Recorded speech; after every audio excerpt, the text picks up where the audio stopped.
Hello, I'm Deb Knight. Welcome to A Current Affair. Boxing Day 2004 is a date forever burned into our memories. The day a monster tsunami tore across 14 countries in South and Southeast Asia, claiming close to 250,000 lives. A Current Affair host, Ray Martin, and reporter Simon Boda covered the disaster at the time. And now, with the 20th anniversary approaching, they look back at a tragedy we will never forget.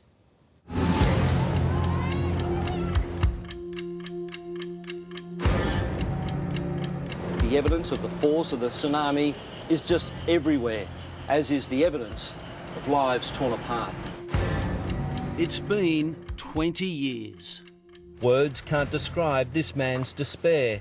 It's hard to fathom his sense of loss. Put yourself in his position. Small baby, my daughter's there's nobody. Sri Lankan Mosaic Malana lost 14 members of his family in the Boxing Day tsunami. For me, meeting him has had a lasting and profound effect. What I've seen, I could never have imagined.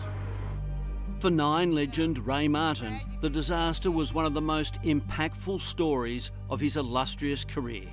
This part of town has been blitzed, been wiped out by the big wave and by the water that's still here. There are still hundreds of bodies over here, and you wonder whether life can ever be normal again. Ray, can I ask, what memory stays with you? This was a place that was devastated by an atomic bomb, in fact 10 times Hiroshima, they said. The Boxing Day tsunami killed a staggering 230,000 people across 14 countries. 1.7 million people were left displaced. It was the greatest natural disaster of modern times. When that wave came ashore, it was a monster. Tomorrow night, the Nine Network is featuring Tsunami 20 years on. This was Mother Nature at its absolute worst.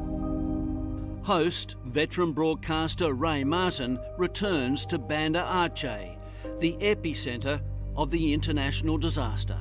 I was looking forward to going back. It was on my bucket list because it was such an impact. It was probably the most traumatic story I ever did in my 60 years of journalism. Back in 2004, Martin told the story of a father and his two sons. His wife and daughter had vanished. He was really traumatised and had no idea how he was going to survive and work and raise these boys on his own, apart from losing his wife and daughter.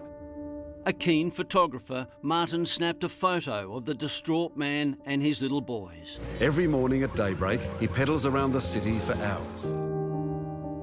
Using social media, the documentary team managed to track the man down. Good to meet you. Good to meet you. There was a woman and a little girl with some grandchildren off to one side, and I thought it had to be his second wife. It was his first wife. In fact, they reunited. A penny dropped about halfway through the interview.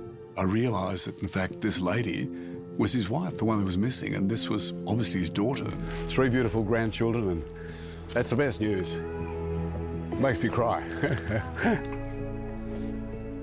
While Ray Martin reported from Banda Aceh, I was dispatched to Sri Lanka. We hear so much about the Australians and the other foreign nationals caught up in this disaster, but think just for a minute about the hundreds and hundreds of thousands of locals whose lives have been torn apart by this tragedy. Sri Lanka, Indonesia, Thailand, most of Southeast Asia was hit. The bodies just... If I ever have a nightmare, and I haven't had any for quite some time, but I always remember those bodies. And I mean, it didn't matter where we looked. There was just more bodies.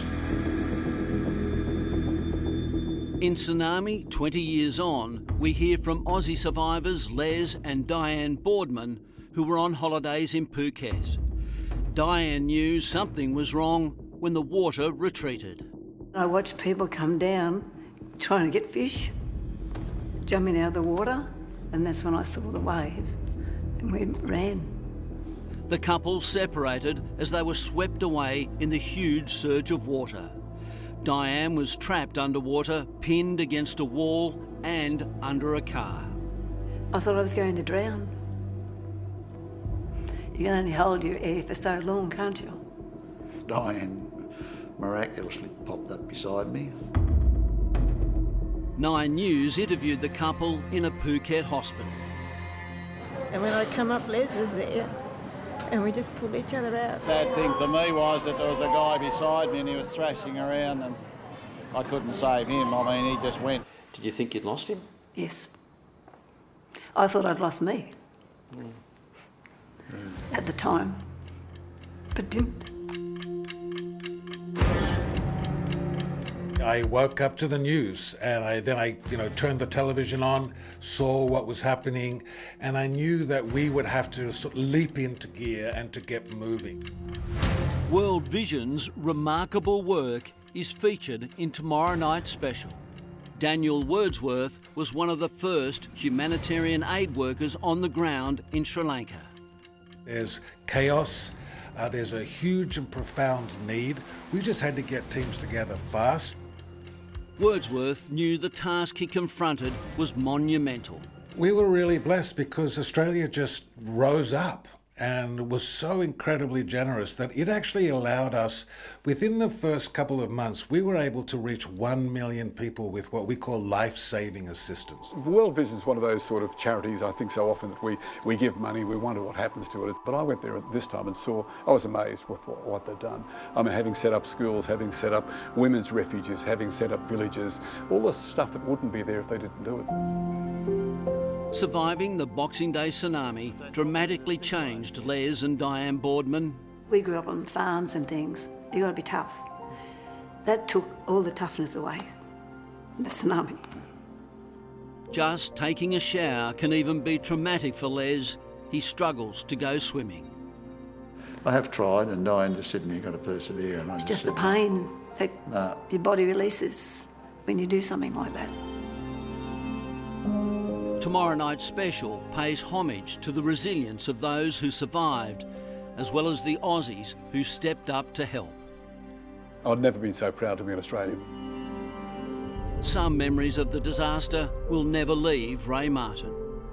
The image that remains is the devastated people who were the kindest, sweetest people I'd ever come across. In fact, anyone caught up in the disaster will forever feel its lifelong impact. We were lucky. It's as simple as that. It wasn't our turn. How do people survive? How does a place survive? Well, they have. Yeah, it was a disaster that is difficult to comprehend to this day. And you can see Ray on that special tomorrow night right here on 9.